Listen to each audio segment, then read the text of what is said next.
Good morning, my artsy friends. Happy Monday morning, and welcome to our regularly scheduled Monday morning live. I'm Ken Johnson, your thrifty apprentice. And of course, I hope, as always, that you guys are doing well. And I want to thank you for taking time out of your schedule to come kick it over in the thrifty corner of the YouTube art community. Today, my friends, in this live, we are going to be checking out for the very first time and at first impression the Woomer 24 Half Pan Watercolor Set. Let's go ahead and take a look here. So, I received this in the mail a couple of days ago. I've already kind of sliced it open a little bit just to see, excuse me, what was in the bag. So, this is how I received it. You take a look here. All right, there's a little thank you card in it. Your support helps us deliver better products for everyone, and I'm going to assume this is a thank you card that comes inside the set when you buy it, or like in a box or something. It gives you join the Woomer family, so it gives you their YouTube, Instagram, Pinterest, TikTok, and their website. In case you have any questions or concerns, feel free to reach out. Share Woomer created art with us um, using hashtag Woomer Art when you make your post. And that's pretty much what's on that little card. Here we have a pack of paper. This seems to be 5 by 7. Okay. It's never exact. So it's like five, right at 5.5 by 7 3/4. So 5 by 7. And kind of nice looking texture on it. It doesn't say whether it's 100% cotton or anything on here. So we'll have to play around with that throughout the week to test it out and see. Now the watercolor set itself, let's take a look here. Inside plastic wrapping, and then oh, okay, they really protected this here. Nice.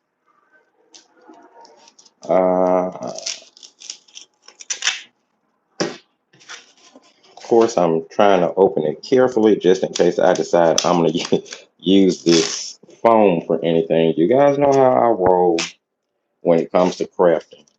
You'll be surprised at what can be reused in order to make something gorgeous. So I'm gonna take my time and not tear that up because it may be useful later on. All right. And here we have the Woomer 24 color paint set. Rich color, easy to blend, easy to activate. Looks to be wrapped in plastic with a belly band on it for the advertisement. And seems like you got your standard straightforward 24 half pan 10. It's like a really off pale green color. Cute. I like green. You guys know how that is. I love green, so it is cute. Let's go ahead and get this open, and we will take a look at what we have here. All right. So flipping it over on the back, you're going to get a digital swatch, which of course, because they are watercolors, you are going to want to swatch them out on the paper that you use the most so you can get accurate representation of what they'll look like on that particular paper. These digital swatches have color names and what looks to be color pigment numbers, and then okay, light fast ratings. And these light fast ratings are 1 to 8. So I'm assuming that's the blue wool scale because I believe that is the one that runs like that. At the bottom, you're going to get a light fast chart letting you know what they stand for. 1 to 2 is non-light fast, 3 is less light fast, 4 is limited light fastness, 5 to 6 means it's light fast, 7 means it's good light fastness, and 8 is excellent light fastness. Now, I'm like I said, I'm assuming it's the blue wool scale, which would be independent testing because it's 1 through 8, but it very well could be their own in-house testing, which we're going to talk about that in a moment. Then over here, there's a transparency key. Now, Woomer is a budget company, and as far as I know, they do not have their own factory, which makes me about 98% sure that their products are white label. Now, I'm not sure if you guys remember, but maybe about a year and a half ago, I actually purchased a Woomer travel kit. It was a like a white plastic travel kit. Had same sort of like kitty cat design on the front. I believe the cat was like black and yellow or something like that. And the travel set fit inside like this corner hugger. I remember that. And I think those paints were decent. Of course, they were white labeled. Wasn't sure who white labeled them, but they were pretty decent. So it's going to be really interesting to break into these and see how they perform, how they react, and if they remind me of anything else. Now, on the side here is going to let you know that the product, of course, is made in China. It does have the EN71 regulation stamp on it. And it lets you know that small parts are included, so not for children under 3, UPC code. And yes, that's all of the information on the little belly band. Let's see. Matte style finish on the 10, which is actually different. Notice how that's not like super shiny and super glistening. I actually like the matte feel on that. Let's go ahead and pop this open. Pretty decent latching, but again, this is not a review, so we're not going to get too much into that. On the inside, we have a swatch card, which right away feels like either cellulose or hot press paper. But it's definitely hot press. Now, whether it's cellulose or cotton, I don't know, but definitely hot press. And again, you're going to get the color name as well as the color pigment number and the light fast information on the actual swatching little card, which is cool. And here we have what, yeah. Here we have what seems to be 24 machine cut half pans of watercolor. Um, that we are going to get into swatching and playing around with. Now let's see if there's any information on the actual half pan itself in case they fall out of you. There isn't. And it's going to be my assumption that those are held down by blue dots. Something else for us to discover a little bit more when we get into the actual review video. I'm just seeing if I can pull one out now. Yeah, it's in there a little tight. So I'm going to assume that's a blue dot holding it down. Yeah, but there you have it. Pretty straightforward. Nothing too spectacular about the 10 other than the fact that I do like the like scaled down pastel tone to it. And I love the matte finish on it. That is so different. Love that. Love that. All right.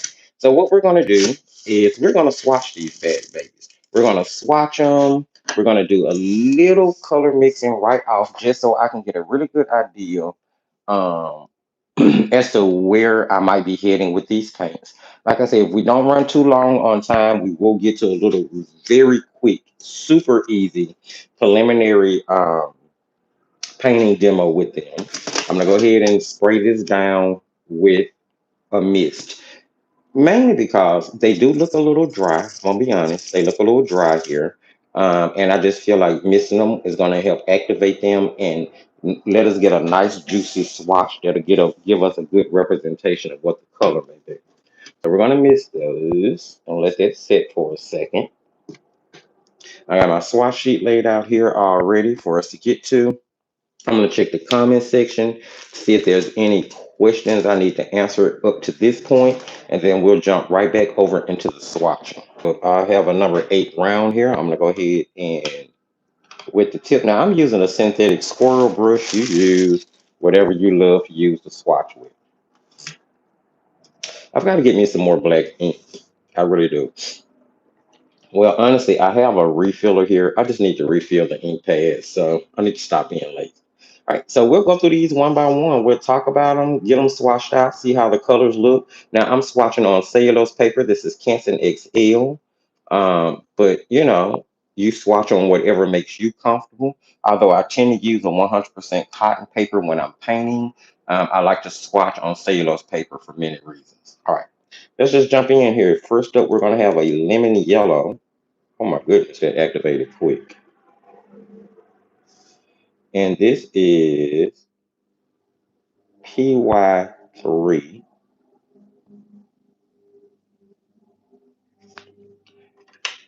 Okay, so once you spray it down with water, they definitely activate well. I'll put on mass tone, drag the rest down with extra water so we can see if we can get a bit of a shift.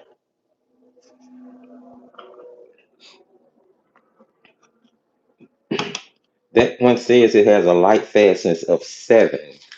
And according to them, it would be good light fastness on PY3. Although, if you've been paying attention, PY3 has had a little controversy going on with it lately. Well, not lately, over the last couple of years, where some manufacturers are saying that they don't think it's as light fast. This next one is permanent yellow PY14. Definitely not a color, not a pigment I'm used to, PY14.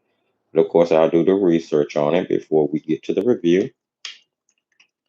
I rinse my brush and then use clean water to kind of drag that on down. See if we can get on. All right. Next up, we have what they're calling golden. Interesting. Looks like an orange. Well, it is an orange. Now, let's say it is PY83. Interesting.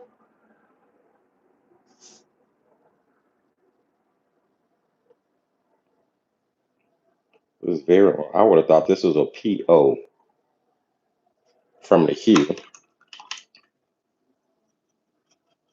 Just drag that down with some water here.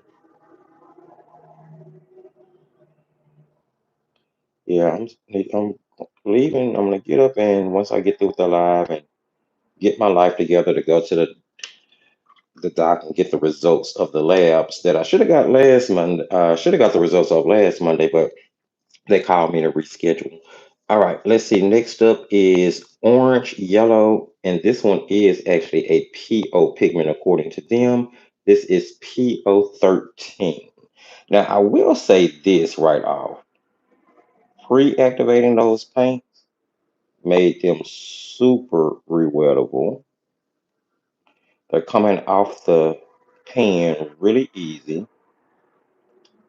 They seem to be really saturated and bright. And again, this is a cellulose paper and they're showing up really, really well. Let's just drag that down with some clean water and see what we get.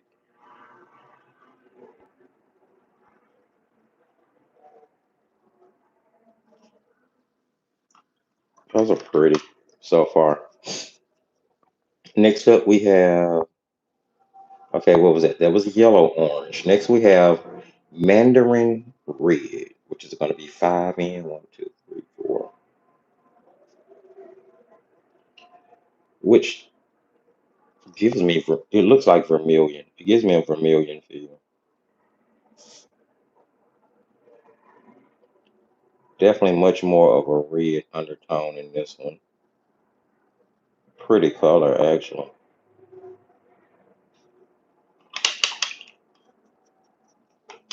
Let's drag that on down and see what we get.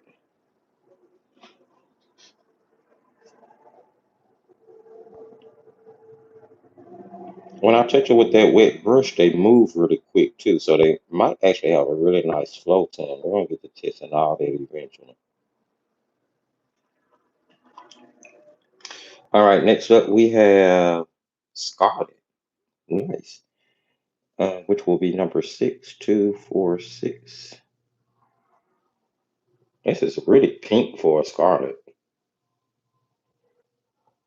I mean, this is super pink for a Scarlet. Interesting color.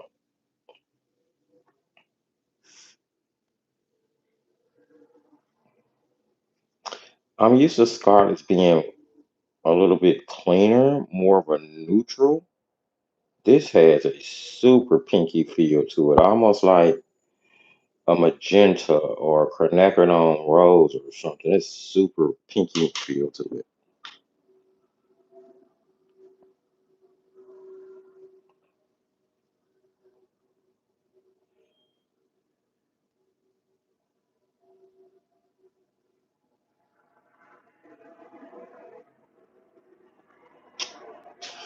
And then, of course, as you guys hear me talk about the pigments and what the colors remind me of, keep in mind that we are talking about budget grade paints that are probably white labeled. So the company is relying on the information that the factory provided them for the set.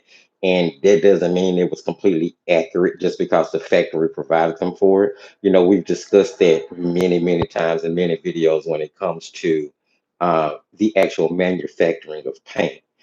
So, I may make reference to what a color looks like or what a color feels like, because those are typically names that are still commonly used. Um, and also keep in mind that just because a color is called a name does not necessarily mean that that's exactly what it is. You know, there's always it's always something. Let's keep moving here. That was wait a minute. Okay, I'm wrong. I'm sorry. I told you that was scarlet. That's actually called Mandarin Red. Am I right? One, two, three, four, five, six. One, two, three, four, five, six. Nope, that was Mandarin Red. That is scarlet. Interesting. The pigment number four that they have on here is PR21.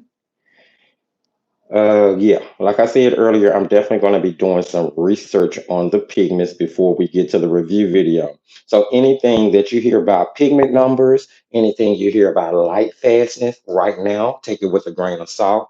And so I'm able to do the actual research on each one and get back to you on that in the review video. One second.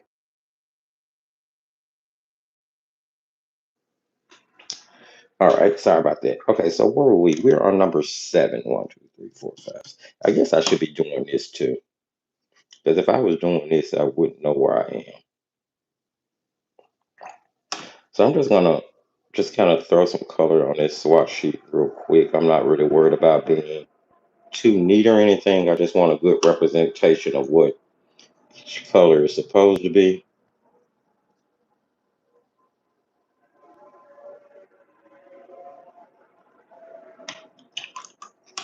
Nonetheless, even if the set came with absolutely no names, no light fast information, or no pigment information, the colors themselves right off are really bright. Like I said, it activated really well. So one, two, three, four, one, two, three, four, five. But I do notice that since I activated them or pre-sprayed them first, where the water is sitting on top of each one of the paint pellets, I am starting to see a divot right away, which I think is really interesting. And I'm not even worried about whether this is mass tone or lighter wood on the swatch card. Again, I just want a good color representation. We're going to move on to what they're calling Strontium red. Strontium red. It is PR 48 colon 3. PR 48 colon 3. 2, 4, 6. Yeah, okay. PR 48 colon 3. Let's take a look here.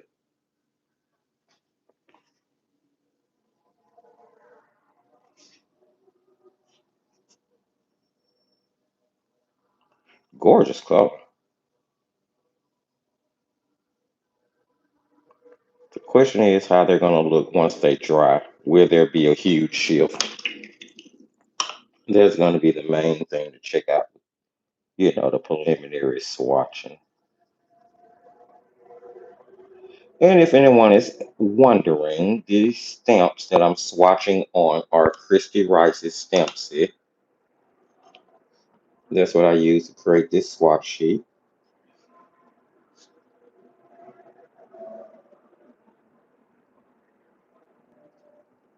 I really like that. That's a nice, it's nice and magenta color there, which ironically enough, the next one is magenta, so I guess that's more magenta.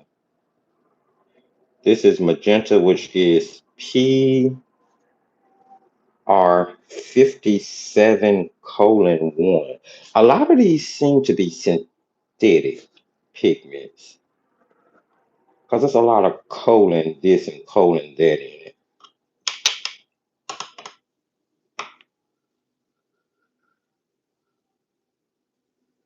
A lot of that going on. Did I swatch this one? I did. Those aren't actually that far from each other in value. Truth be told. Just seems like one is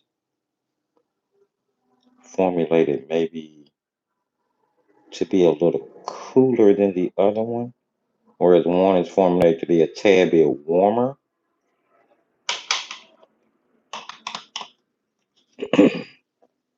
I'm drag that on down with some water. I'll stop in just a second to check the comment section when we get to the end of this row. All right, next up we have what they're calling purple red. Purple red. Purple red is PR63 colon 1. See, there we go again with this colon.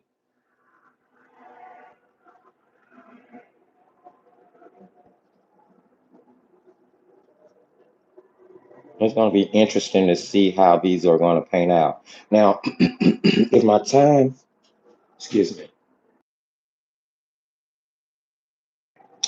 my sinus is playing with me this morning, but if my time runs short during this live, and I don't get a chance to do the preliminary demo that I want to, we're definitely going to be using these paints to paint with tonight inside the creation station. Um, and then, of course, I'll be painting with them off screen a little bit and doing research so that we can do this review on them come Friday. And Woomer, if you're watching, or when you watch, because I know you will, thank you so much for not only sending me this set, but being willing to work with me on a gifting collaboration. I really, really do appreciate it. And I thank you for thinking enough of the channel to think that, I would do a decent job at this. Quinacridone Violet PV1. Finally, a color with no color in it. PV1. Nice pinky type purple.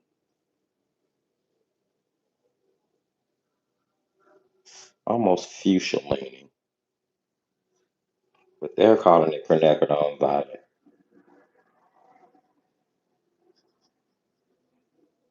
Also need to check and see if they are. Let me see if it's on the box. Because I don't remember seeing vegan. I wonder what type of vehicle they're using. Something else to do some research on.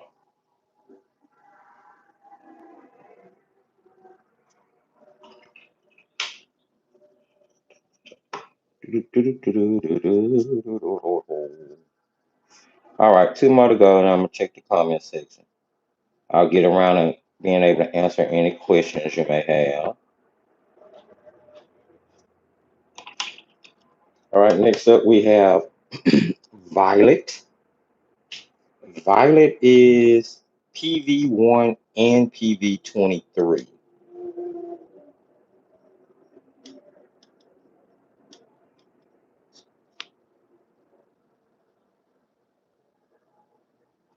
PV1 and PV23. So this is one of the few that we've run across that is dual.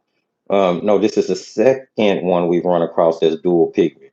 Ironically enough, of the 11 we are swatching at this point, only two have been dual pigment. That's interesting, according to their information anyway.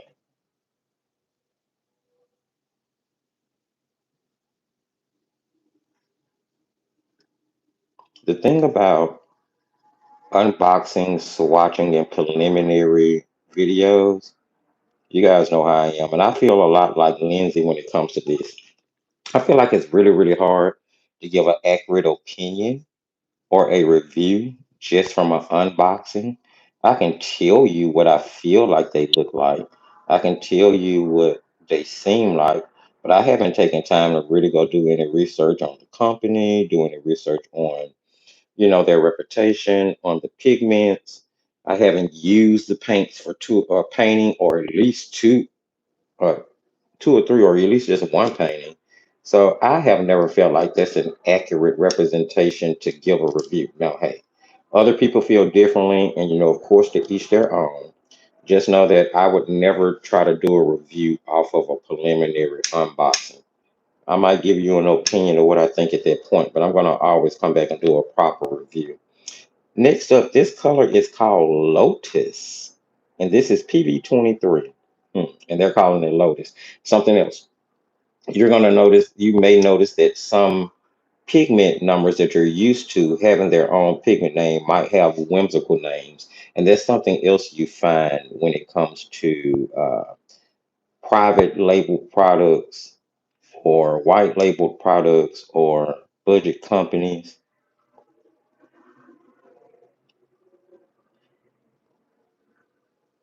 Which doesn't mean that you can't, in all cases, that you can't trust the pigment codes that they're giving you. It just means that the company chose to go with whimsical names for their colors versus standard traditional names. We've seen it a bit with several budget companies. We've seen that even with our own professional supported small businesses, like for instance, Christy Rice's paint crush paints. Those paints don't have standard traditional names. They have whimsical paint crush names. So, it happens. All right, there are the first 12 swatched out, so you can take a look and see where we are so far. Let's jump back into the swatching here. And we're going to start with the bottom row, friends. We're starting with Lake Blue, which they have listed as PD15 colon 0, which is ridiculous. Take out the colon 0 and just put in PD15. Um, da da da da da. Gorge. That's a nice blue.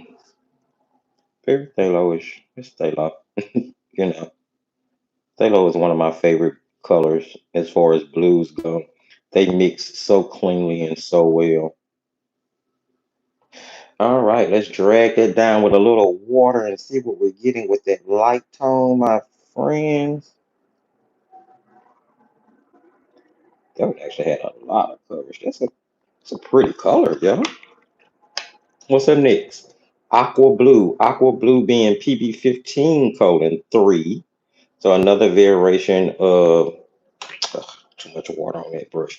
I love these brushes, man. They hold so much water sometimes that it actually can easily overdo it almost. But just another variation of phthalo. Let's get this one kind of.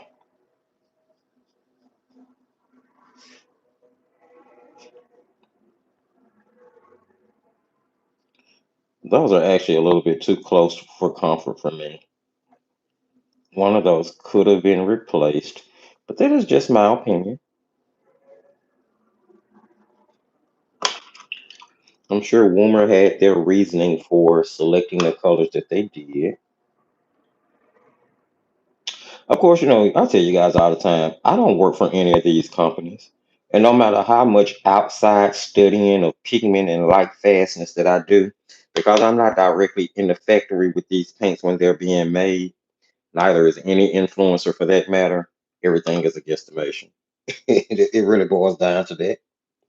Next up is Ultramarine PB29. And I can tell you right now, this has white in it. There is no way that it's just PB29. No way. You can actually, let me show you. Look at the top of the paint palette. You see the milkiness on top of that? That right there lets you know that there is a white, undisclosed white pigment mixed into that. And this looks more like a ultramarine light than an actual ultramarine. And I'm gonna tell you now, that's one of my biggest pet peeves. I have to have a nice, clean ultramarine, not unless they got like shoveled around and that one isn't supposed to be there. But of the three that I've swatched, that one does look the closest to ultramarine, although I would say it's rather weak. So it's going to be interesting to see how that mixes.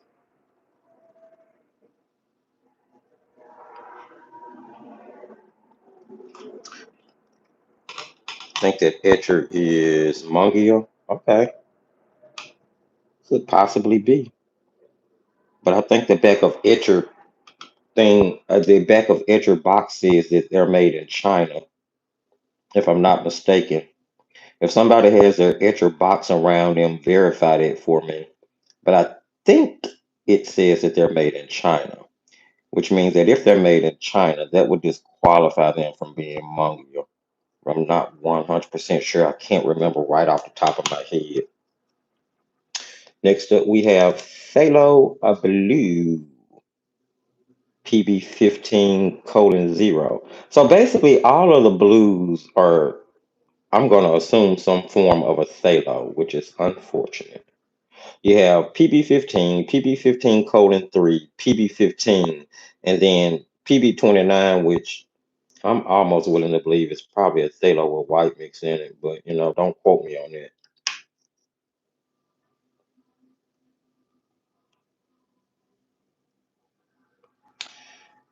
Very interested in the blue spectrum. Very interested in the blue spectrum. Not a lot of mixing options there because those basically the same pigment. But hey, you know us, we're gonna make it do what it do and work out.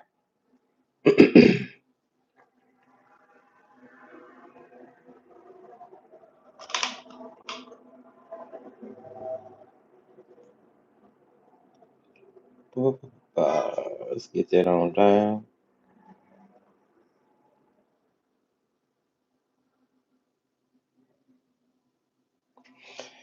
All right.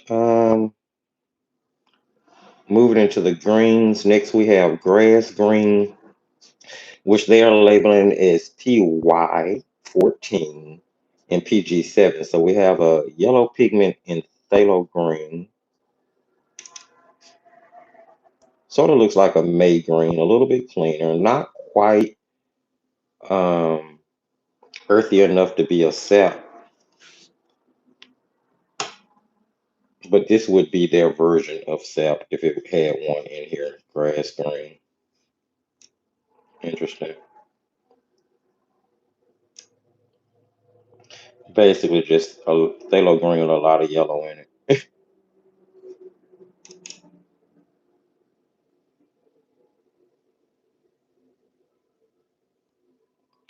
So, what do you guys think so far? How do we feel so far about the colors that we're seeing? It does put me a lot in the mind of that Hemi set, huh? Nowadays, all these paints have so many similarities, especially when they're being white labeled, that it gets to be a little.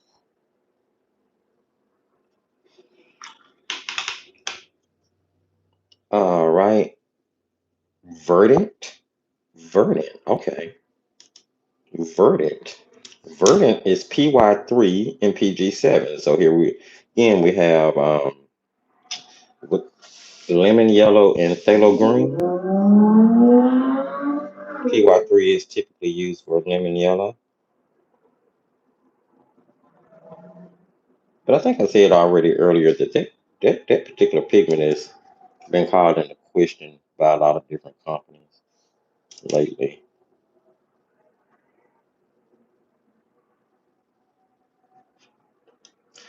Now I don't want to tear this out. So after I finish this row, I'm gonna just kind of glance over at the comments again, see what y'all might be talking about.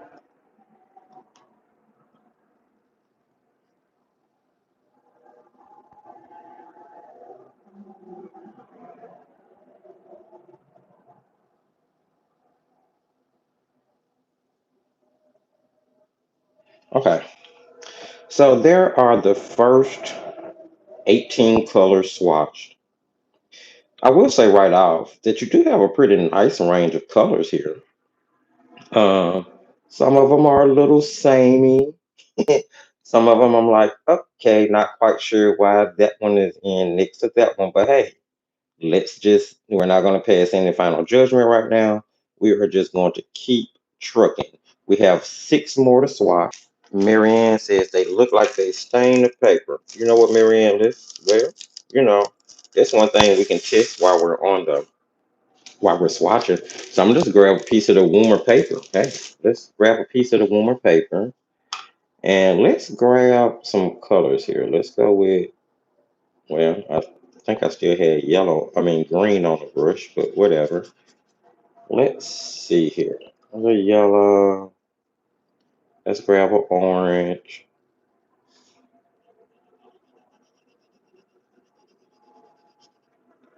Let's grab a red. Can you see the dent starting to come in some of those already? That right away makes, I mean, that puts it in the realm of Hemi right there because Hemi paints to get really, really quickly. Let's put a nice red on here. Let's put a purple on here. Which tends to be,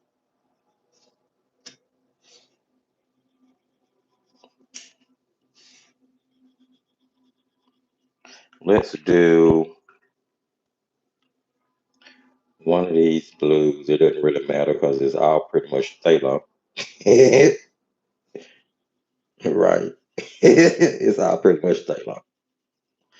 All right. Let's grab green. If anybody wondering what's going on at this point, Marianne said they look like they stained. So hey, that's something we can test doing the unboxing. Let's grab ochre.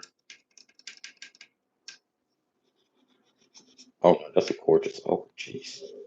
Okay, that's pretty. That was a lot deeper than I was expecting it to be. Then there's a reddish brown, which is probably their version of like burnt sienna Venetian red.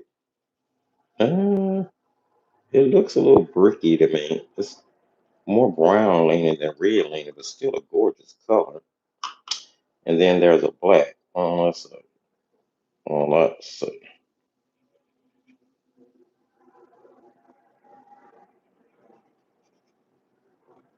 All right. Let's set this to the side, give it a second to dry, and then we'll jump back over and check to see if those stained. I mean, but they look good lined up next to each other. It's like there was no, it's gorgeous blending right there in the yellow. They kind of flowed into each other with no mud. Paper doesn't seem half bad either. It's a little on the thin side, feels like. Kind of puts me in the mind of Fayez paper, just a little bit. Oh, but yeah, dries quickly. Doesn't seem to have any chalkiness to it right off. So let's get it a second to dry, and then we'll try to do a lift test there and see what happens. In the meantime, I need to swatch out the rest of these. So I'm actually going to remove this page. I always just stick it in the back of the book. Trust me, it'll still be in the swatch book. It's not going anywhere. But I don't want to ruin anything. Let's see if I can get this out of here without ruining anything. There we go.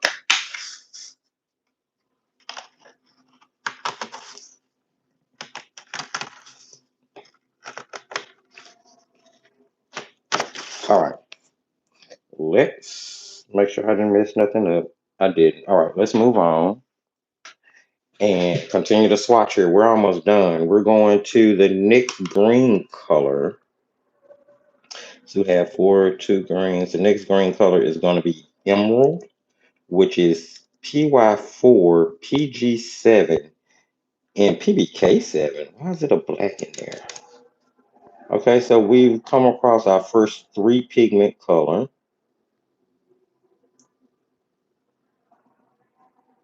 Interesting. I wonder why it's a black in there. Typically, you will see emerald green just being made from like phthalo, in all honesty. So I think it's interesting that that even has a black in it. It's a pretty color though. Almost kind of gives you less emerald and more of like a hunter's green almost. It's just not what I'm used to when I think of emerald.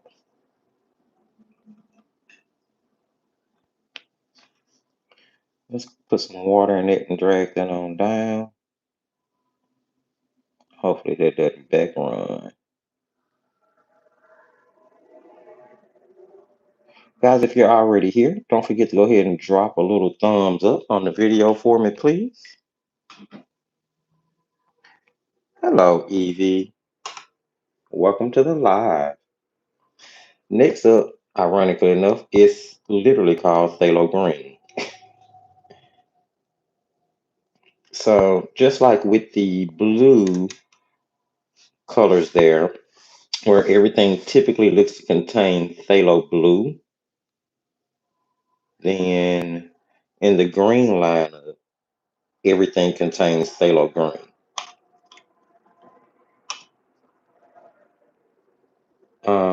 Which I feels like might be indicative of using the same pigment for several different color variations in order to save a little money on the manufacturing part. Would be my guesstimation on that. I actually like that emerald. It really looks more like something in the Hooker's family because of that PBK. What is it? PBK 11, PBK 7. They put well, if it had PBK 11 in it, it would be granulating. And I doubt if they would be using that pigment in this set. All right, let's drag that down a little bit. See if we can get some lightness on the bottom. Hopefully this hasn't been too boring. I personally like swatching paints. And I feel like this is a great introduction to see the colors that are in this set, in this lineup. Next, we have ochre. And at this point, I'm not even mixing it out on my palette. I'm just swatching directly from the pan. Ochre is PY40, I'm sorry, PY14, PG7, and PBK7. So you have a yellow pigment, phthalo green, and black mixed into the ochre. It's so odd that it has, I don't know about that. Like, that's what I'm saying. The pigment numbers, yeah, the pigment numbers are not sure how accurate they are. Which doesn't make it a bad paint at all.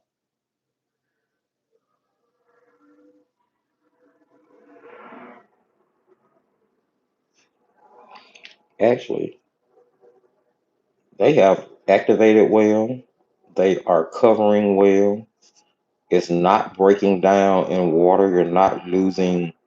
I mean, there's no flocculation that I can see in anything as of yet. Maybe a little bit right there, but I think that's because I did some back running when I was dragging down the paint. So that's probably more of a cauliflower.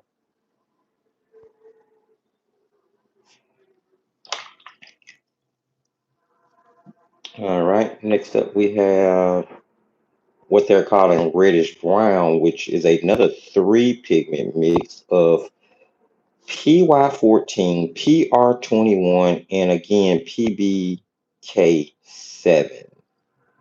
So it seems that all of the earth pigments, according to them, have a black mixed into it.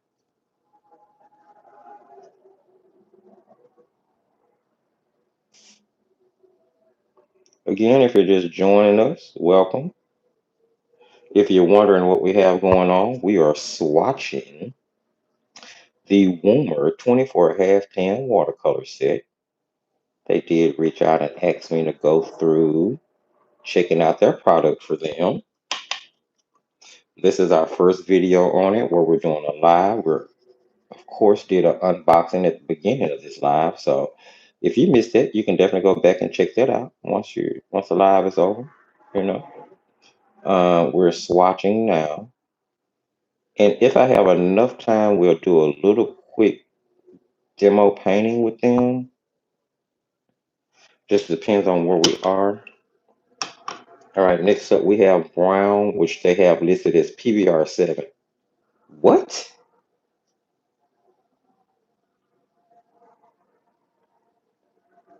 Um, I don't know. PBR7? Really? Okay. Hey, all I can do is take their word for it at the moment.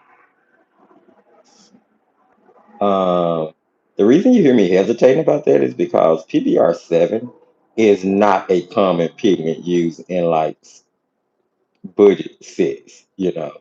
Typically PR101, but PBR7, that's unusual to find that. You typically find that in your more legacy brands, your more actual professional brand of paints that may be made by legacy companies. But I've hardly ever seen PBR7 used in the brown setup for budget paints. So this is, if it's truly a PBR7, is a gem. It's a diamond in the rough, in my opinion. Because I love PBR7 much more than PR101. All right, and then last but not least, we have PBK7 Black.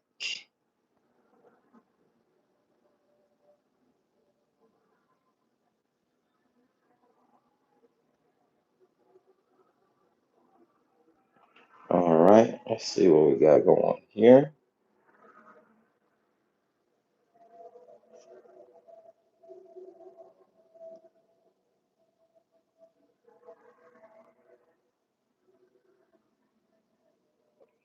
Get us a nice mass tone swatch of it. That seems a little weak. We'll have to see. Of course, I'll get to an opacity test of all of them too. I should have threw down a black line on that paper we was going to do that lifting on.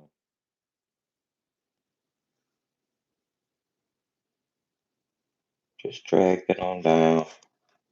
See if we can get some color. All right. There you have that. There is the official swatching. There is the swatch card that comes inside the actual. Here, let me move these to the side. Well, actually, no. Let's not do that. Let's do some color mixing real quick, because I do want to check out a split primary before I try to paint with these. Now, if I had to pick one out, let's see here. Supposedly, whatever supposedly this is ultramarine. Jeez. All right, let's grab ultramarine.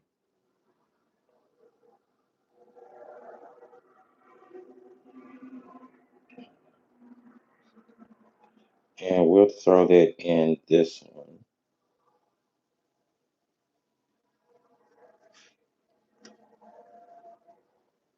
And I'm swatching in mass tone directly to the paper.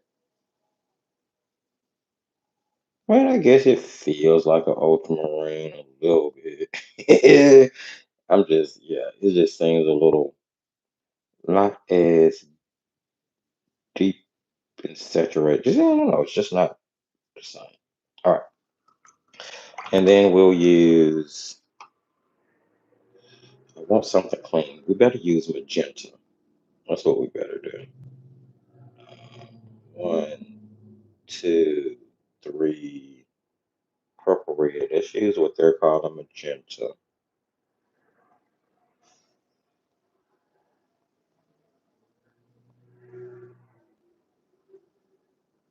Gorgeous color.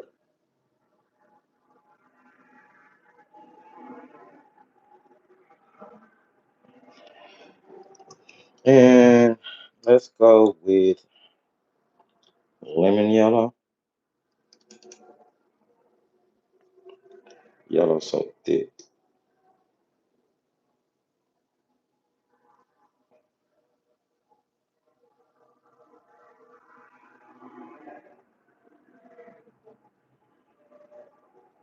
All right, now let's mix and see what we get. Let's do some mixing and see what we get here. Let's use our magenta. I have to keep the swatch sheet in my hand so I can locate them. Is that what I was using? No, wait.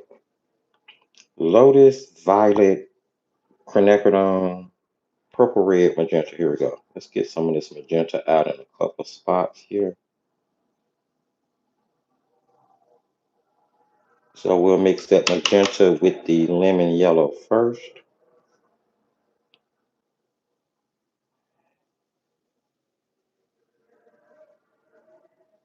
gorgeous orange.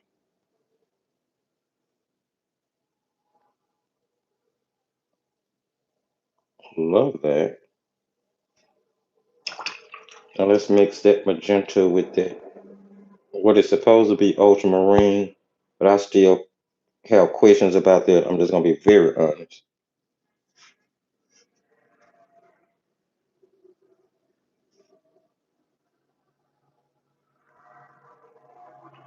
They're mixing cleanly though.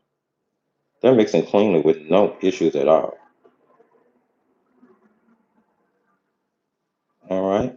And then let's grab lemon yellow and mix it with a little ultramarine blue.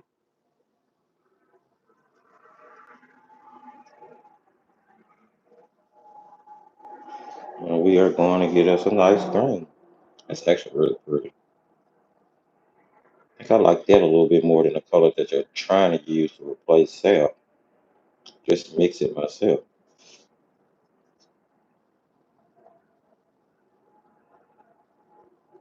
So there we go. So for the primaries, I chose magenta, ultramarine, and lemon yellow. Here for our orange mixture, we have magenta mixed with lemon yellow, which actually gave us a really clean orange. We have yellow mixed with our ultramarine, which is a clean blue, magenta and blue, clean purple. I mean, so they mix, I mean, for a split primary, that was pretty quick mixing. And when I say split primary, meaning split temperature, using both cool and warm colors.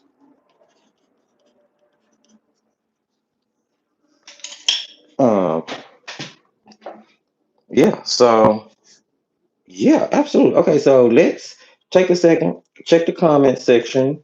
We'll revisit all of the paints and the colors that we've looked at, and you know, then I will do the lift test here, which is typically something I do in the review video. But hey, we had a question about whether they stain, and the only way to really answer that, since we haven't painted with them yet, is to do a lift test. And you guys know I'm all about answering as many questions as I possibly can. So far, we've swatched all 24.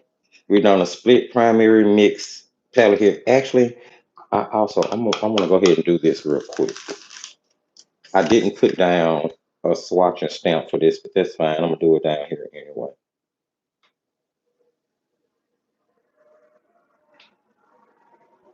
Ultramarine, and first we're gonna go with reddish brown. I'm gonna mix those two first in just a second to see what we get. Then we're gonna mix ultramarine,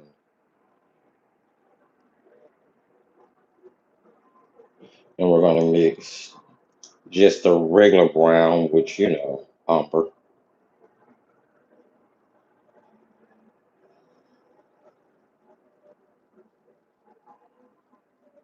And we'll see what those give. And let's see, what else do I want to try as far as a neutral? Oh, I do want to try to mix the ochre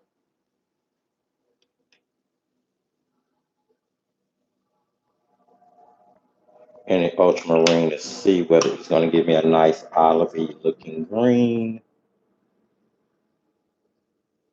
We'll mix those in just a second to see what we get for the third color. Let's go ahead and knock out this lift real quick. And I'm going to check the comments as soon as I do this little lift. Okay. Looks like we're dry enough. I'm going to grab a little stiff brush here. Let's see. Do I have something stiff? I do. I'm going to use this little flat.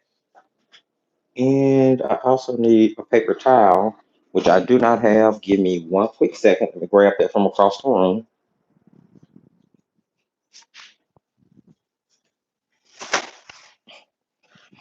All right. Let's see what we have here. I'm going to wet this brush, and we're going to go in for some soft back and forth. We're not going to scrub at all. But we are just going to kind of go back and forth here across the entire line. Then I'm going to take that paper towel and blot all the way down. I'll do another pass over that.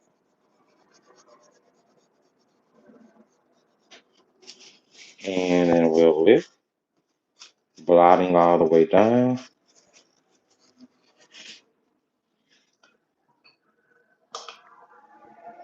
Let's do it here as well.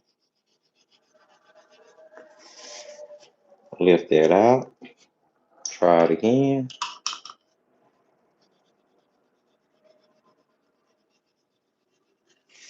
Lift that out.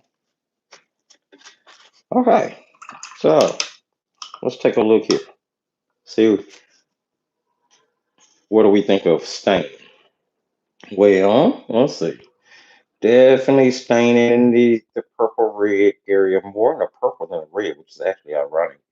Um, you can get back to a white of the paper. I do think there's some slight staining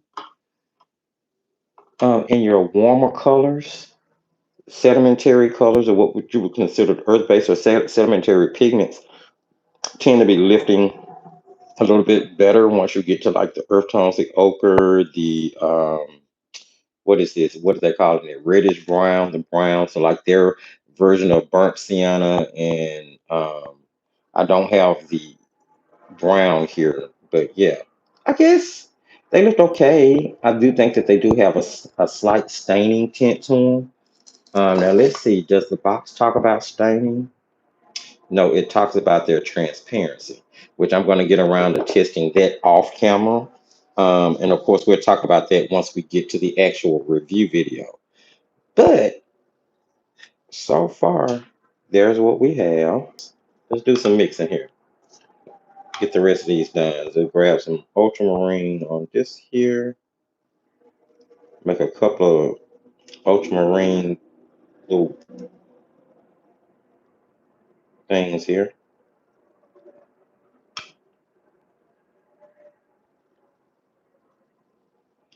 All right, then we need to do ultramarine and what was the first one? The reddish brown.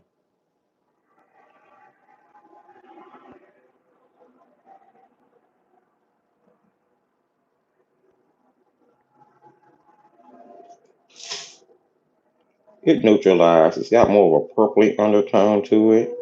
That red and that brown is giving it a purple leaning undertone. Not terrible. Decent neutral. Would look really good in shadows, actually. Let's do the ultramarine in what they're calling brown, which if I just had to guess, I would call it burnt umber. You know, if I was looking for a color for it to represent, let me see it that way. Definitely cooler undertone to that one. Still a nice neutral nonetheless. Let's do the ultramarine in the yellow ochre, or the ochre as they're calling it. Let's see what we get. It should be a really muted desaturated green. I don't know if I like this though. To be honest, I don't know if I like that mix. It's not bad. It's not bad. It's not bad. Again, yeah, desaturated green. Doesn't look too terrible. All right, friends, there you have the Woomer 24 half pan. I put artists up there, but I don't think they actually label these artists. Of course, they're artists. Artists is just the more technical and professional way to say student grade. You know, we're supposedly in the whole art world, we're moving away from using student grade and just calling them artists. So here are the Woomer 24 half pan artist watercolors swatched out for you guys. Here is a split primary as well as a neutral palette mixing section. We've already gone ahead and did a lift test, which I'm going to leave this with all of this for when we get to the review where we'll be taking a closer, in-depth look at it. And of course, there are the swatches on the swatch card that is included. Let's see, where are we? We are at an hour and 13 minutes in. I guess I could bust out a really simple, just really simple landscape and kind of sunrise or sunset or something like that for you guys, just so you could see what the paint looks like on their actual paper, other than just a little lifting test I did. So I'm actually going to leave this here. We'll move this to the side, and I've already set up a piece of the paper out of their little paper pack here. Um, let's see. I need to grab a pencil real quick. Here we go.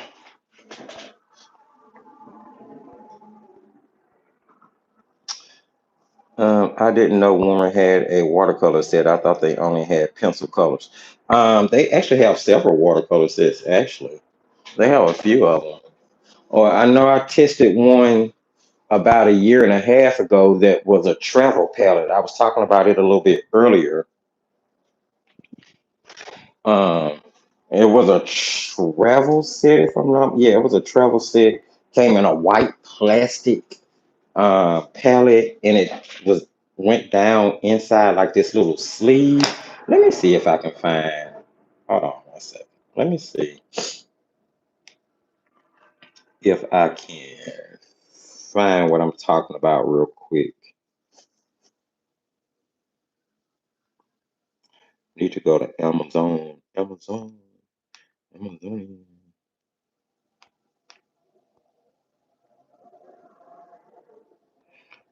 All right, let's see. We need Woomer watercolors. Okay, so here we go. The very first set of Woomer paints I ever tried out was this set. It is like a little travel set. I'm not sure if you guys remember this. It came with a water brush. It came with some paper in it, and I remember the paper being halfway decent. But it was like a little. It's a little white travel palette that's got 36 colors in it. And it wasn't half bad. It was definitely white label, but it wasn't half bad for what it was. I think I may have gave this set of paints away, if I'm not mistaken, because I cannot find them. I was looking for them and I cannot find them anymore. And I've cleaned my studio, so I've kind of put my hands on everything that I own that I still have, and I have not put my hands on those paints. So I'm thinking I gave this set away. But ultimately, it was a decent set. It's only $20. And I remember at the time thinking that it was a pretty decent set for someone who was beginning or just looking to kind of try watercolors. Um, I do not remember what I did with that. Now here's another little. They also have the 9 color like little fun tube palette looking thing. You guys remember fun tube does a set like this, but this is a little travel palette with 9 colors in it. Looks like it has a little case to it, a little carrying case or something, little clear see-through case, yeah, and a brush. So there's something that you might. It has yellow light, orange, permanent red, quinacridone rose, lilac purple, cobalt blue, ultramarine blue, phthalo green, and Payne's gray inside that little palette. So there's that, and that little palette is $15.99. We'll cover all this again when we get to the review video, because I'm sure we would have forgotten by then. And then this is the watercolor set that they sent me this time. And this is, I guess, their big set, the 24 vibrant colors. So this is like their official artist set. And this is the one that we've been swatching and looking at today. So they do have a few watercolor sets. This is the second one I've tried. I've never tried their little 9 color travel palette, but I'm going to assume that it's about the same as the Fun Tubes or the other ones that are kind of like white label on Amazon, because I think they're all kind of coming out of the same factory. With that being said, yeah, so there are a couple of water soluble products that they have that are paint based. Now, what I will say is that I this little set I was showing you guys earlier, this one, I actually enjoyed this set for what it was for the price. You know, sometimes you kind of get yourself set up for what to expect with paints before you start using them based on the price point, based on the company, based on whether it's legacy or budget. So as long as you don't go into painting with a set like this, expecting them to perform like Winsor Newton Professional or expecting them to perform like, I don't know, Daniel Smith, then I think you open yourself up for a better time. You know what I mean? I would never have opened this expecting to get the same quality that I get from Daniel Smith for a set of paints when you get 24 half pans for 35.99, because that's what the price currently on Amazon of this set is. And of course, by the time I get around to the review, I will have looked them up on several different sites, Woomer, Amazon, and any other independent sellers that I can find to see where you might be able to get the best price based on the list price and shipping and handling. But we'll get around to that. Go ahead and set your calendars for this Friday at 10 a.m. Central Standard Time, because that's when the review video for these paints will drop. Tonight in the creation station level of Patreon, we're going to be using these paints to actually paint a complete illustration with. That won't just be this little quick landscape demo that I'm about to literally throw together just so we can see what these paints look like and feel like. I'm going to draw on somewhat of a horizon line about just below halfway my paper. I don't even think that horizon line is straight, but we're not going to worry about it. Let's start out with the sky, of course. I'm going to jump into using, you know what? Let's just stick to what we know. Let's just use some ultramarine since I have some mixed out here.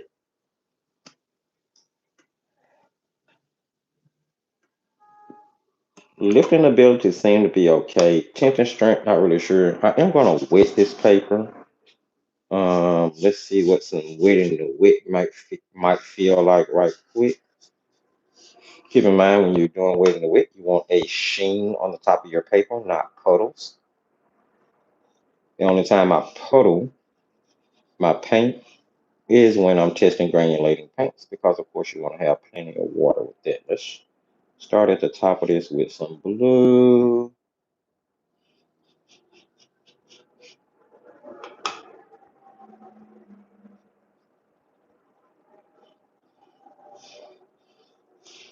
I'll just work that down to the horizon. Keep in mind when you're adding, you want to add to your most saturated area and kind of work down from there. Brush is running out of paint real pretty quickly. I'm not getting down to my horizon line there.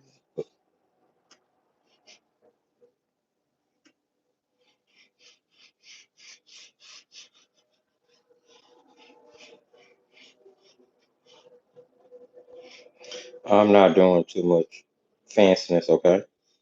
Don't nobody expect it. And I even went away from the sunset real quick. We got a blue sky. I don't know where this is going. I'm gonna grab a paper towel. Let's see what we can do about lifting out some clouds. This is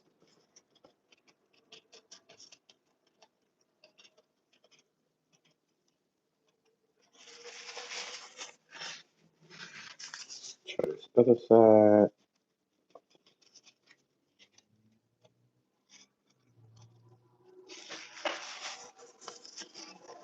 Not bad. Keep in mind your clouds will get smaller as they come towards the horizon line. Not bad at all though. Bigger towards the top of your paper. There we go.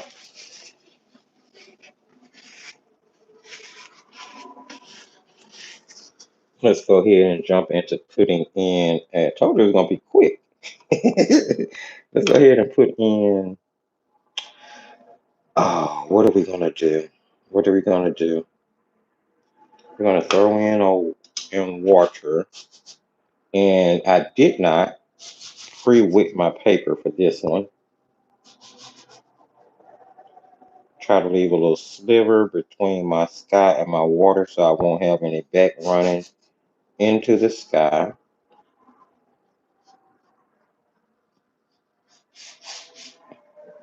Now I will typically do this part with a flat brush, but just keep in mind you want to go from side to side.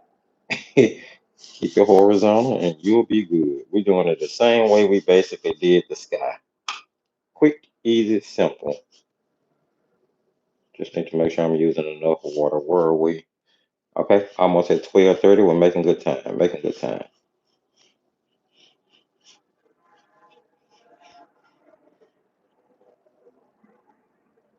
Paper dried pretty quick. I'm gonna go ahead and take that up to the horizon line.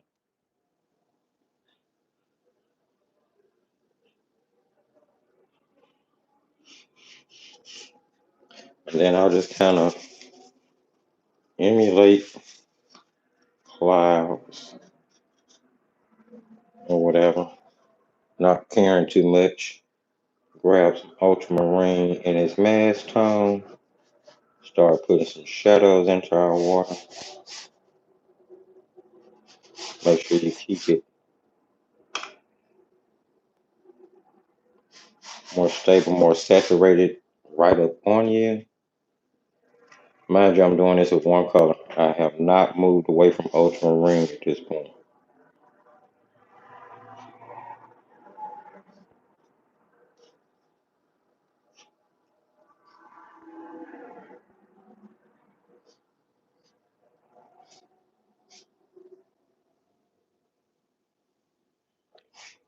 Keep it darker towards the horizon.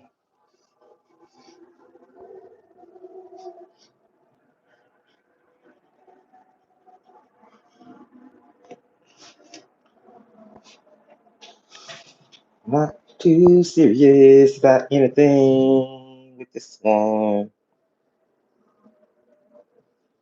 All right, I'm gonna just paint it in. Whatever. I'll put some shadow on top of it. We'll make it work. Here, let's just make that all solid. Get it time to dry and then we'll work through it. All right, there. Let's get it time to dry.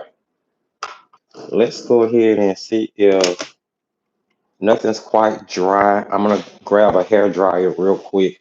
Let's see. I had a little feathering of that water up into the sky because it wasn't quite dry, but whatever. Yeah, I'm serious, guys. We're not taking this painting too seriously at all. I'm really just seeing how these paints are kind of like act in a painted um, scenario. And then I'm going to be doing a really, do a nice painting with them tonight um, over in Creation Station. Let's grab some ultramarine. Oh, didn't mean to mix it with that green, but whatever. Let's grab some ultramarine and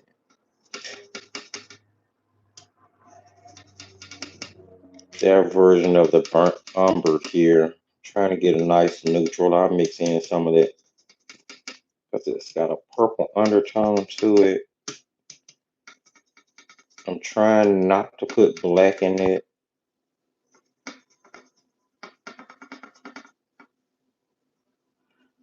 Yeah.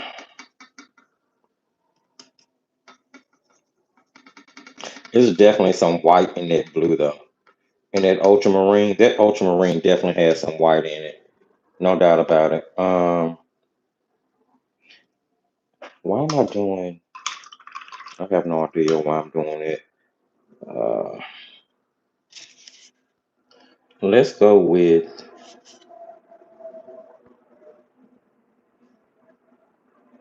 the grass green or what they call grass green first. Let's mix it up. I'm not going to mix anything into it.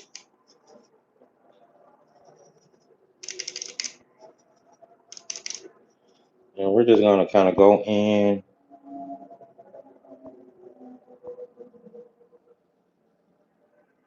across the back here and see if we can put in somewhat of a tree line.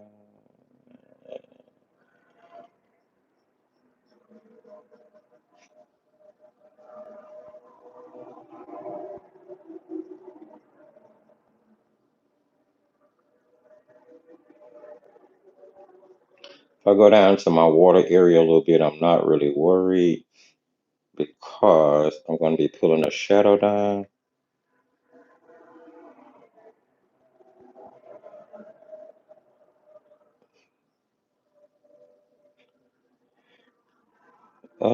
Let's see. Why not on both sides, right? I'm not looking at a reference photo. I'm just painting.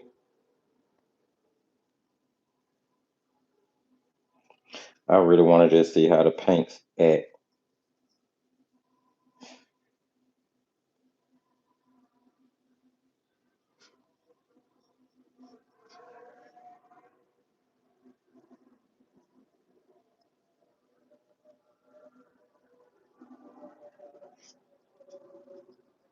Kind of go through, fill it in, make sure it feels remotely the same or halfway the same or I don't know, something the same. If you're just popping in, welcome friends. We have been unboxing, swatching, and doing a very quick look at the Woomer 24 half pans. Now, this is not a review video. If you want to go back and check this out from the beginning, please feel free. Um, this is just a preliminary unboxing. Let's grab some of that, what they're calling, what are they calling this? They're calling this emerald. It looks more like a hooker's to me.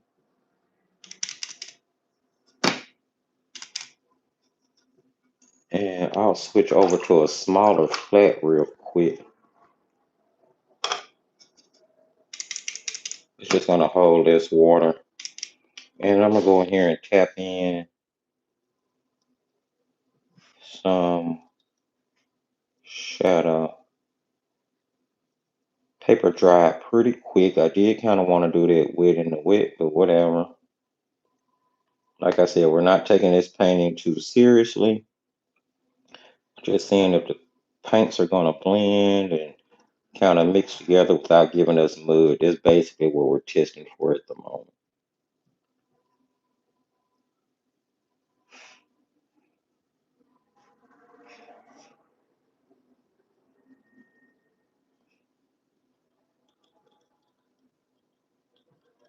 All right, and let's go ahead and throw some of that darker color on the opposite side.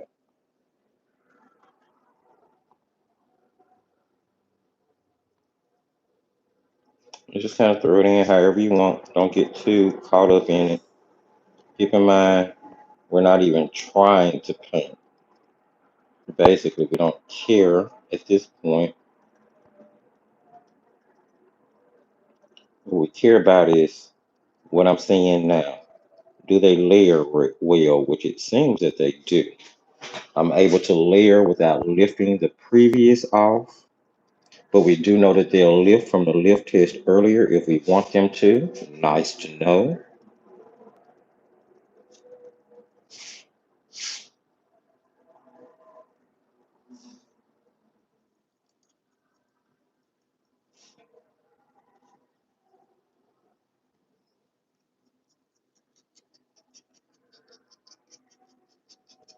Okay, not too bad.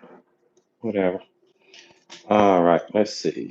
We need to bring down some reflection. Oh yeah, we're gonna move right away. And actually, I kind of want this to go. Do I want it to go this way? Yeah, why not? Make it go the same way that the actual tree line is going. Why not? You don't have to be. This does not have to be matchy matchy. You just want to put the impression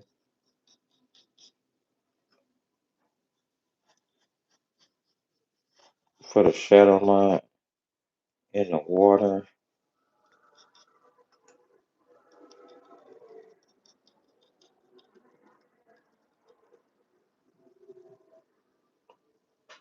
Time is okay. I need to hurry this on up. I need to hurry this on up because we are. I have doctor's appointment I need to make sure I'm on time for.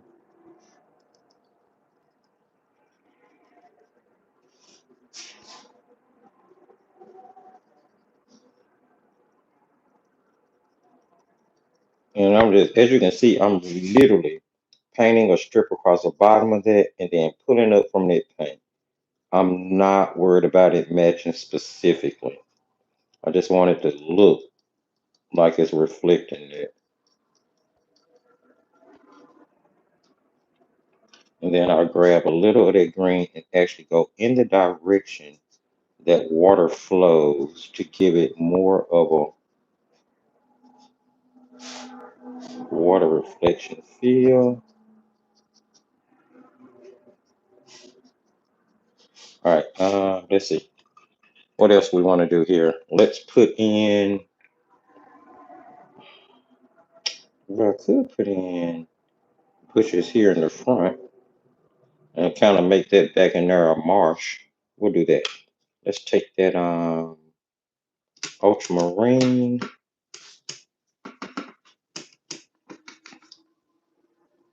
I'm sticking with this smaller brush so I don't use too much water in my paint mixture. And then let's mix in some of that black we were making earlier just to get that.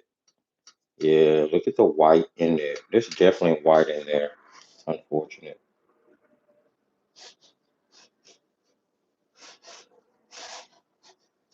Still a little marshiness going on with this.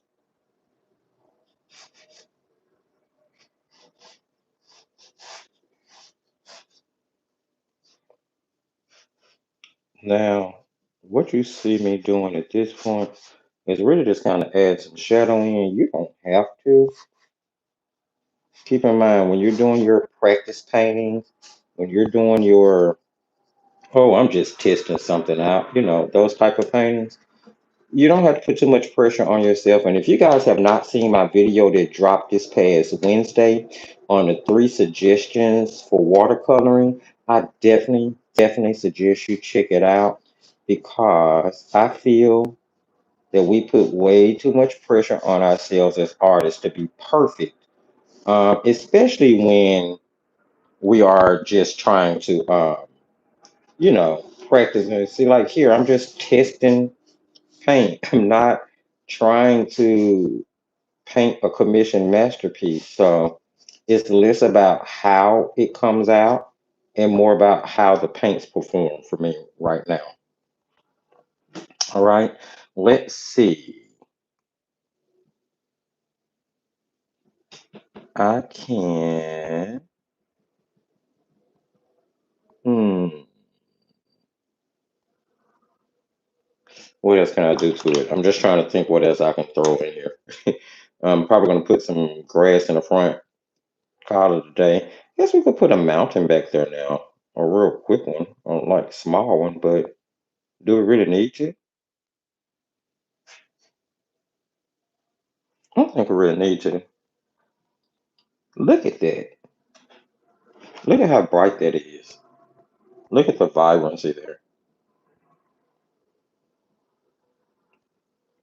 Really nice. All right. I'm gonna go ahead and cheat and do something I typically do at the end, mainly because I want to see if I'm done. I told you guys it wasn't gonna be anything too serious at all, because we spent most of the time swatching, unboxing, swatching, and just looking at different things, which we'll go over all of that again in just a minute. I'm gonna grab a little black.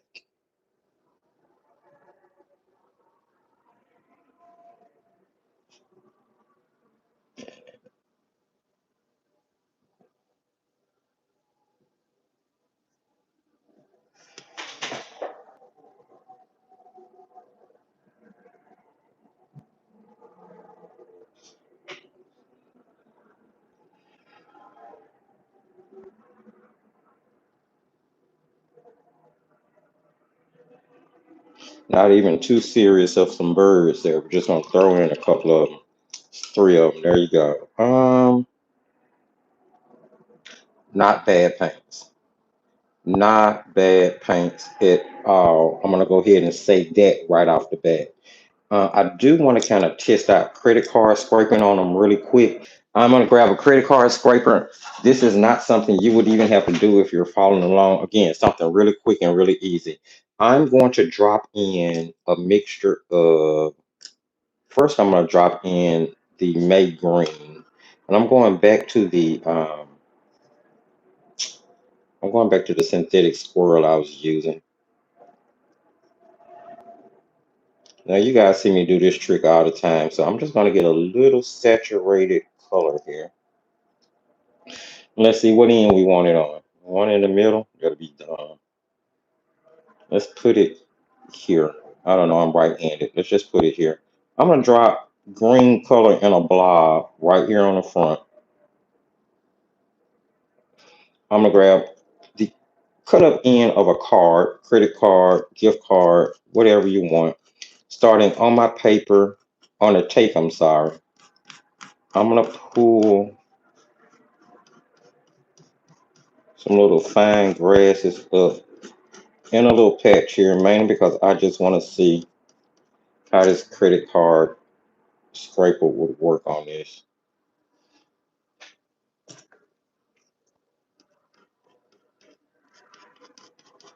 This is one of the best free painting tools in the world. If you don't use it, if you don't have one, I'm telling you, make yourself one. Make yourself a card scraper. You will not be disappointed, especially if, like me, you are predominantly a landscape artist, because it is going to help change your world. Now let's grab some of this. What is this? What was it? Should have been at Hookers or Hunters or whatever that is. And I'm gonna drop a little of that across the bottom and let it start wicking up into them card scrapes we made. Let's give it a little help, jiggle it a little bit, let it fall down into that abrasion on the paper. If you need to, you can, give it a little help with the card scraper. Get us a little patch of grass there. Yeah, like we're really just playing. And I'm gonna grab a liner brush. Where's the liner brush? Here we go. Kind of roll it around, roll it around in that paint. And let's drag some grasses up here on top of it just to add to the fullness of everything.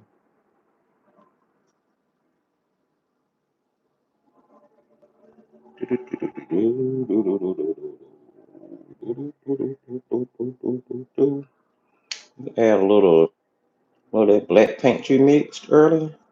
Grab a little of that, you can throw that in. I want that to be a little bit more crisp at this point, so I'm gonna grab the hair dryer really quick. All right, let's see here. Ah, look at that. Now that's gonna give you, once you dry, you're gonna get crisper, more defined lines. Okay. And keep in mind, you want your grass strokes to go in all directions. Grass does not just grow straight. It doesn't just grow to the leaning to the left. It doesn't just grow leaning to the right.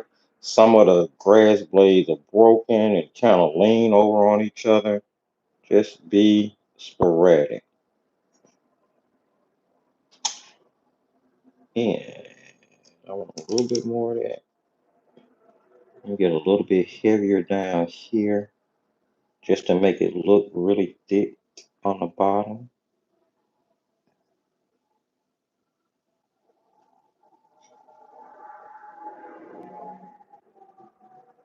And that, my friends, is pretty much going to wrap this up. Hopefully, you guys have enjoyed this little jeez,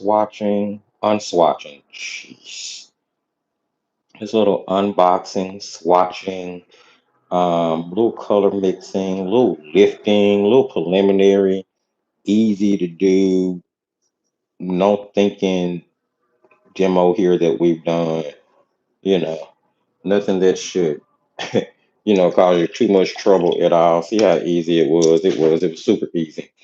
Um, I'll dry this real quick. put on the black paint, remove the tape, and then we'll look at everything on screen before we go bye-bye. I normally do not sign my paintings on the left side, but we got a bunch of trees, a bunch of grass over there, so, you know, it is what it is. You know, for March, April, what is this? The fourth month. What's today's date? 04, 06. All right. What else? Let's put a little glistening in the water. You guys know I always have to put a little shine in the water. Why not? Let's put a little shine. Let's put a little water line back here where the water would be hitting the bank, separating it from the shadow. This white gel pen I'm using, in case you're wondering, is a Uniball Signal, a Mitsubishi Uniball Signal to be exact. Here, I'm going to put a few little white grasses up front, like some highlighted ones. Make it look like some of the grass might have some highlight on it. Why not? All right. Here, let's put a few little ripples in this water.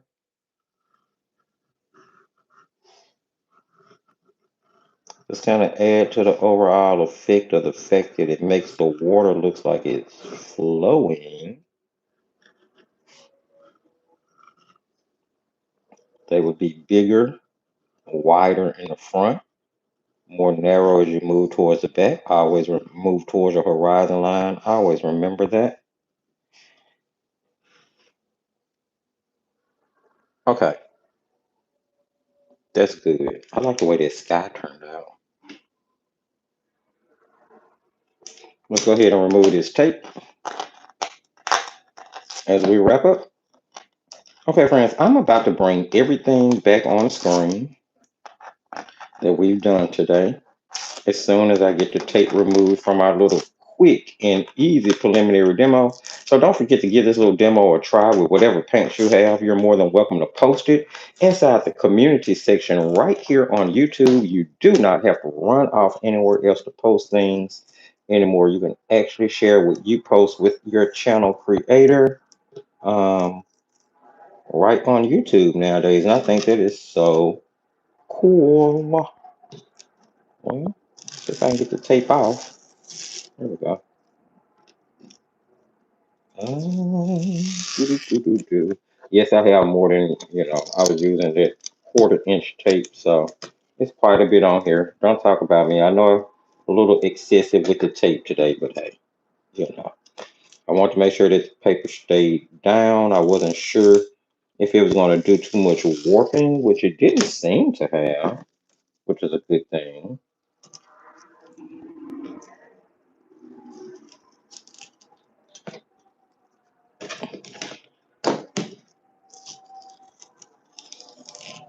Tape removes from the paper pretty easy. I don't feel any tearing. I'm able to move pretty quickly with it. I'm not really putting it, I always kind of pull at an angle just to be on the safe side, but still, you know. Now look how quick that little painting was. Not too much, not too bad. I mean, it's not something that you just want to hang in a museum, but it's definitely a really quick, easy, and cute way to try out those paints real quick. Like, that'll be an easy little something for you to paint, trying out any paint you're trying for the first time. All right, let's see what we had today. Go down in thrifty time. We have unboxed the Woomer 24 Half Pan Watercolor Set. We've unboxed it. Took a look at it. Still gonna say I love the fact that it has that matted tin. That's gorgeous to me. Okay, we did some swatching where we swatched all of those Woomer paints out. Let's take a look here. We did a little bit of preliminary color mixing with those paints. We did a little split primary color mixing there. Then we mixed some neutrals here on the bottom, and we played around with the Playing around with the ultramarine and the yellow ochre to see if we could get a kind of neutralized green, which we were able to with no problem. Get that all up on screen. Okay. Let's see. We did a little lift. We went on and did the lift test now, which we typically don't do the lift test and unboxing, but someone was curious about whether or not the paints was going to stain. So I did go ahead and do the lifting now. But we will be covering all of this again once we get to the review video, which will be this Friday. And then ultimately, we did a very quick and easy painting demo with them just to see not only how the paints would perform side by side with each other, but also testing out the little Woomer watercolor paper that came with the actual 24 half pan set. And the lifting test was also done on that same Woomer paper. So overall, I think we had a pretty good live, friends. We've covered quite a bit of information. We've looked at a few things to take into consideration when it comes to the paints for the review. We do know that the paints do come with color names, light fast information, as well as light fast information and transparency ratings. I'll be covering what I feel the validity of all that information is in this upcoming Friday's video. Today's video was just really meant to be a unboxing, swatching, and first impression, not a review. Because this one painting, in my opinion, is not enough for me to have done with the paints to offer a really in-depth, thorough review on them. But that will be coming. All right.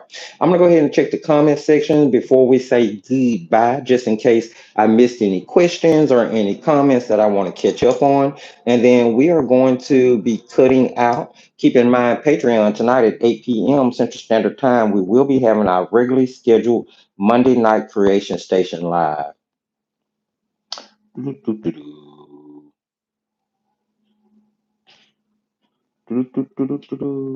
I use acrylic and scribble sticks. Oh yeah, I love mixed media. Speaking of mixed media, guys, where do we do it? What was I finna say? Last Monday night, if you missed it, keep in mind we have been working on artist trading cards. So last Wednesday, we had Watercolor Sunday Fun Day in the Creation Station. Is where we did those first three ATCs there. This fourth ATC, I did just kind of playing around. And as I've told you guys before, it's probably my least favorite one that I've done so far. But then this past Monday night over in the Creation Station, we did mixed media ATC cards, which is this entire line of ATC cards down here on the bottom. So, if you are a part of the creation station and you've missed either one of those lives, where we did the original three ATCs using Faber-Castell Albert Dual watercolor pencils, or whether we did the six mixed media ATCs where we used everything from watercolors, gouache, stamping, um, mark making. We use fountain pens. We use a lot of different things in order to put this line of ATCs together. And I cannot wait until we cut all of this stuff out. Okay.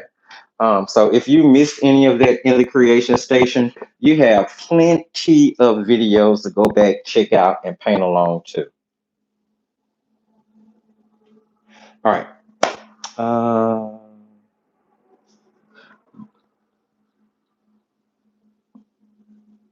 The stamps I use for swatching, yeah, I use those. I use Christie stamps on a regular basis to make up my swatch sheets, especially when it's a gifting collaboration like this, because you want everything to look nice, you know. So I'll go back and I'll label everything before we get around to the swatching video. I may even go back and use some neutralized paint in order to give some color tint to the actual tubes, and because it would have been nice. I can go back and actually add the colors to the little label part and then add some gray to the tube part to make it look like a folded over tube. So it's always I could turn it into a whole little art project itself, just the swatching because of the way her stamps are. So yeah, I love her stamp set. Do I have it? I do. I think they just went back in stock in case anyone is interested. I know that they were out of stock for a while, but I think the swatching stamp set just went back in stock. I do believe. So if you are interested in where I got the stamps for the swatching from, there is a multitude of different ones to choose from inside this stamping set. And I want to say this is like $32. It comes with uh, lots of stamps for you to swatch. It comes with a stamping acrylic block for you to mount your stamps on, and it comes with water resistant ink in it. So nice little stamping set to set up your thingy. And before we go, last little plug. If you have not picked up your Defiant Art Bamboo Voyager palette, if you have not picked up, where is it? Your Defiant Art